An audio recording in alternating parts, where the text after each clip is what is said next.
The complex interplay of genes and environment in shaping behavior, beyond biological determinism. The Dunedin study conducted in New Zealand, tracing the lives of several thousand individuals from birth into their 20s, unveiled a nuanced relationship between genetic predisposition and violent behavior. Within this research, scientists identified a genetic mutation associated with a propensity toward violence. However, a critical revelation emerged: this abnormal gene alone did not heighten the likelihood of violent tendencies in individuals. Surprisingly, those carrying this genetic anomaly displayed a lower rate of violence compared to individuals with normal genes when not subjected to severe child abuse. This finding highlights that the presence of the abnormal gene did not independently predispose individuals to violence. Rather, the crucial determinant appeared to be the interaction between this genetic factor and experiences of severe childhood abuse. The Dunedin study's revelations underscore the intricate interplay between genetic predisposition and environmental factors, particularly childhood experiences of abuse, in shaping behaviors like violence. It elucidates that while certain genetic mutations may have a relationship with propensities for certain behaviors, the manifestation of these tendencies is contingent upon environmental interactions. The study challenges the oversimplified notion that genes unilaterally dictate behavior, emphasizing instead the pivotal role of environmental factors, especially childhood experiences, in influencing and modulating the expression of genetic predispositions toward violent behavior. Research involving gene manipulation in mice showcases the limitations of perceiving genes as the sole determinants of complex traits such as intelligence.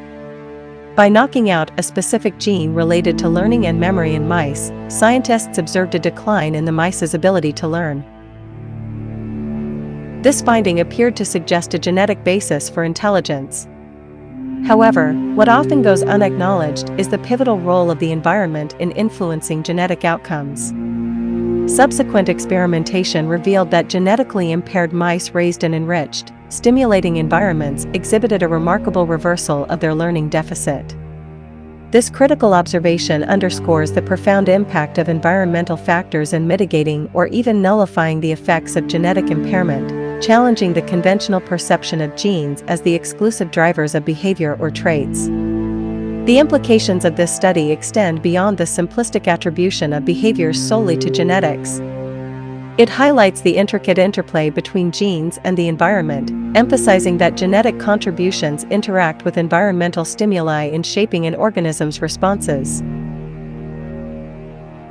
This dynamic interaction underscores that genes might influence an organism's predisposition or readiness to confront specific environmental challenges rather than determining a fixed outcome.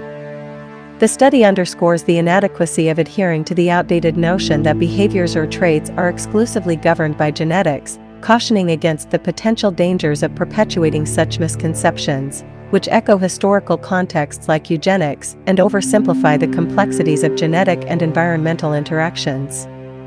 Attributing behaviors solely to biology and genetics, while neglecting the influential role of social environments, presents significant dangers in understanding and addressing societal issues. This biological hypothesis, if accepted uncritically, poses considerable risks, fostering a perspective that absolves the responsibility of addressing social conditions that contribute to problematic behaviors. Such a viewpoint might lead to fatalistic conclusions, where individuals are seen as predetermined to exhibit violent tendencies due to their biological disposition. Consequently, this stance could rationalize punitive measures as the sole recourse, disregarding the imperative of altering social environments and the underlying conditions that foster violence.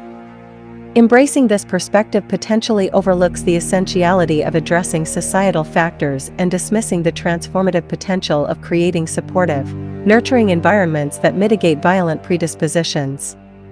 Relying solely on biological explanations for behaviors, while disregarding the influence of social contexts, can have detrimental consequences in shaping societal responses to problematic behaviors. If the focus remains fixed on genetic predispositions to violence without acknowledging the impact of social environments, it could inadvertently reinforce a mindset that favors punitive measures over proactive social interventions. This reductionist view might lead to fatalistic attitudes, negating the importance of altering societal conditions that contribute to violent behaviors. Neglecting the role of social preconditions in fostering violence could impede efforts aimed at societal reform, ultimately hindering the creation of nurturing, supportive environments that offer alternatives to punitive measures and pave the way for meaningful societal change. The legal and prison systems are often seen as the primary means of addressing crime and antisocial behavior in society. However, these systems often fail to address the root causes of such behavior, leading to a cycle of incarceration and recidivism. Societal efforts often focus on punishments like prisons and police, which are costly. However, addressing poverty, a root cause of crime, is not given enough attention or financial resources. Poverty is a pervasive issue that affects millions of individuals and families worldwide. It is characterized by a lack of access to basic necessities such as adequate housing, food, healthcare, and education. Living in poverty often leads to limited opportunities, social isolation, and exposure to criminogenic environments. Research has consistently shown a strong correlation between poverty and crime, as individuals struggling to meet their basic needs may resort to illegal activities as a means of survival or to escape their circumstances. To effectively address crime, it is crucial to recognize the role of poverty and other socioeconomic factors in shaping behavior.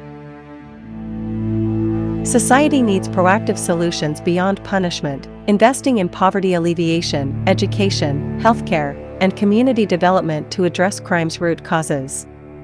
Laws, often reactive, attempt to solve specific issues, but may miss broader implications or create unintended consequences due to their narrow focus and inability to address complex social problems comprehensively.